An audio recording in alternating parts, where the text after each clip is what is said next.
Welcome to our research proposal, which is evaluating the effectiveness of healthy relationship interventions on teen dating violence victims, a systematic literature review.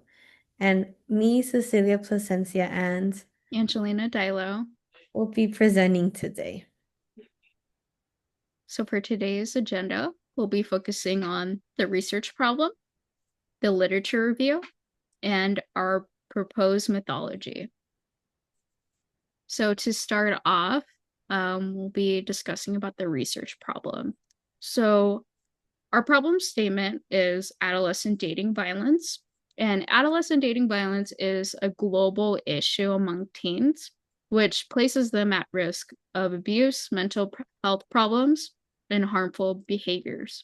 To better understand this problem, we wanted to go ahead and define what dating violence is. Dating violence refers to when abuse occurs between an intimate partner. This includes psychological, physical, sexual, and other forms of abuse. Now, the main significance of this study is so that these findings can inform social work practice by identifying effective approaches for diverse populations so that social workers can meet their complex needs. So the purpose of this study is to understand the current research there is that looks at adolescent dating violence and evaluates the effectiveness of healthy relationship interventions. Some of our research questions include: what does existing literature report about adolescent perspective towards dating violence? What types of healthy relationship interventions have been studied for adolescents who have experienced dating violence, and how effective have they been? And finally, how do demographic factors such as age, race, and ethnicity influence reported outcomes of healthy relationship interventions for adolescents? And some of our variables include adolescent dating violence and healthy relationship interventions.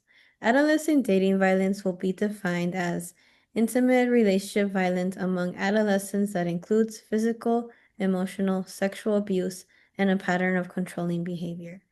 And we will be defining healthy relationship interventions as programs that assist adolescents to understand the difference between healthy and unhealthy behaviors, gain helpful skills such as communication, conflict resolution, and safe decision making in romantic relationships. So, with our literature review, the main common themes that we found from the articles were the prevalence and risk factors, contextual influences, protective factors, and gaps in literature. So, for the prevalence and risk factors, some findings demonstrated that 1 in 3 Canadian teens experience dating violence. And we found another couple of studies which highlighted that 1 in 10 US high school students reported physical violence in a relationship. So, discussing with the prevalence, this highlights that ADV is a common and still ongoing issue for teens. And lastly, some of our studies highlighted that adolescents with low self-esteem, depression, substance use, or exposure to childhood violence are at a greater risk for experiencing dating violence. So, to transition, there's also contextual influences we found among adolescents who face dating violence. Some studies show that adolescents facing low income, single parent homes are in residential instability or certain racial or gender status, or being at a foster or juvenile settings can intensify their experience with dating violence.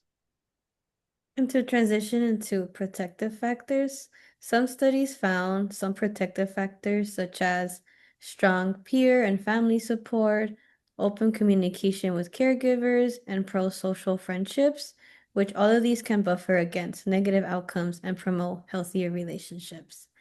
And to transition into gaps in the literature, we found that a lot of the research on adolescent dating violence relies on self-reports, and there is a lot of underreporting as well.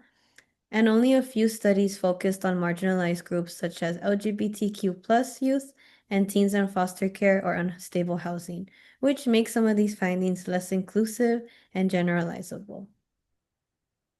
So, with our proposed methodology, we have the list of categories, which include the eligibility criteria, information sources, and search strategy.